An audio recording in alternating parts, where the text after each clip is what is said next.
భద్రాద్రి కొత్తగూడెం జిల్లాలో సిపిఐ నూతనంగా ఎన్నికైన సర్పంచులు వార్డు సభ్యుల అభినందన సభ కొత్తగూడెం క్లబ్లో ఘనంగా జరిగింది। ఈ సభకు సిపిఐ జిల్లా కార్యదర్శి ఎస్కే సాబిర్ పాషా అధ్యక్షత వహించారు। ఈ సందర్భంగా సిపిఐ రాష్ట్ర కార్యదర్శి ఎమ్మెల్యే కోనమునేని సాంబశివరావు మాట్లాడుతూ గెలిచిన వారితో పాటు ఓడిన వారిని కలుపుకొని ప్రజలను మెప్పించే విధంగా పాలన సాగించాలని సూచించారు। నిస్వార్థ సేవ పారదర్శక పాలనతో ప్రజా సమస్యల పరిష్కారమే ప్రధాన అజెండాగా ముందుకు సాగాలని సూచించారు।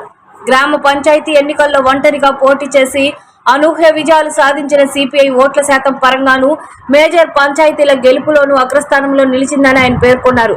ఈ విజయానికి కారణమైన నూతన సర్పంచులు ఉప సర్పంచులు వార్డు సభ్యులను ఆయన అభినందించారు।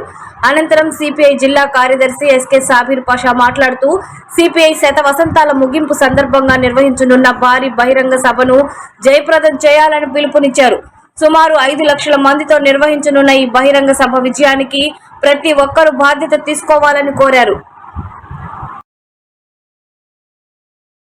37 సిపిఐ తరఫున గెలిచినటువంటి సర్పంచులు అలాగే ఉప సర్పంచులు వార్డు సభ్యుల వాళ్ళ సత్కార కార్యక్రమం వాళ్ళు ఏర్పాటు చేసుకోవడం జరిగింది।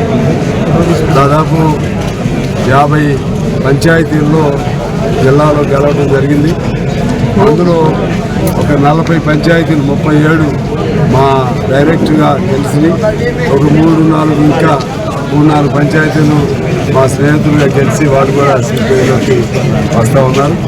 ఆ విధంగా 40 పంచాయతీలు ఇవాళ కొత్తగూడెం నియోజకవర్గంలో 11 పంచాయతీలు జిల్లాలో గెలవడం జరిగిందంటే 50 ఉండమనేది కాదు। భవిష్యత్తులో మళ్ళీ రేపు పార్టీ గుర్తులు ఉన్నప్పుడు దాదాపు సిపిఐ కాంగ్రెస్ పార్టీల పొత్తులు ఇంకా నడుస్తూనే ఉన్నాయి కాబట్టి సిపిఐకి ఈ నియోజకవర్గంలో 911 ఓట్లు కాంగ్రెస్ కదా। వాళ్ళేమో కొత్తైనా లేకపోయినా అన్నిటికీ రంగం సిద్ధమైన లోపల ఆలోచన వాడకండి గుర్తుంది కదా। వాళ్ళు అందులో అనుభవం కలిగిన వాళ్ళు నేను అనుభవం కలుపుకుంటాను। ఒకే స్టేట్ ఫైట్ అయితే అటు ఇటు సైడ్ ఫైట్ తెలవదు। అందువల్ల కేసీఆర్ దాని జోలికి వెళ్ళాలి। ఎందుకంటే పంజాబ్ లాంటి చోట కూడా పోటీ చేయగలిగాం, అతను ధ్యానం పై లాంటి చోట కూడా పోటీ అది చివరిలో పెట్టాం। కేసీఆర్ మళ్ళా బాలికలు 80,000 అవి పాలవచ్చు సర్వానికి తెలుసు। మేము ఎంపీటీసీ గెలిచాం, సర్పంచ్ గెలిచాం। వాళ్ళు కూడా నాకు మంచి కున్నాడు ఉన్నాడు, విజయం పెట్టిన సార్ గెలిపిస్తా ఉన్నాడు। వాళ్ళకి వచ్చి ఇచ్చేసామయ్యా అని చెప్పారు। రమేష్ నాడు పైకి రా హీరో ఫైట్ చేశావు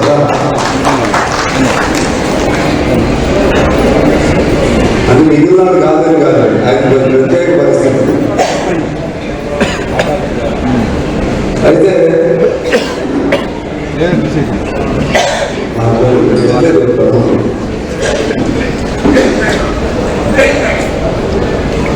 సర్వారం చాలా బలమైంది, వదిలేశారు।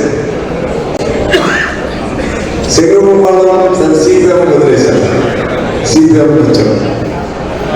3 క్లైన్ బలం చాలా బలమైంది, మీ అందరికీ తెలుసు, వదిలేశారు। తర్వాత వెంకటేశ్వర కాలనీ మా పంచాయతీ, మా చుంచుపల్లి పాత పంచాయతీ, అది వదిలేశారు। ఎందుకంటే ఇంత ముందు ఇచ్చాము। తర్వాత మావోజీ ద్వారా సిపిఎంకి వదిలేశాం। విజయాన్ని నిర్మించిన అందరికీ హృదయపూర్వక ధన్యవాదాలు। ఈ జిల్లా ఉద్యమానికి మన నాయకత్వం వహించి అనేక ఒడిదుడుకులు సవాళ్ళు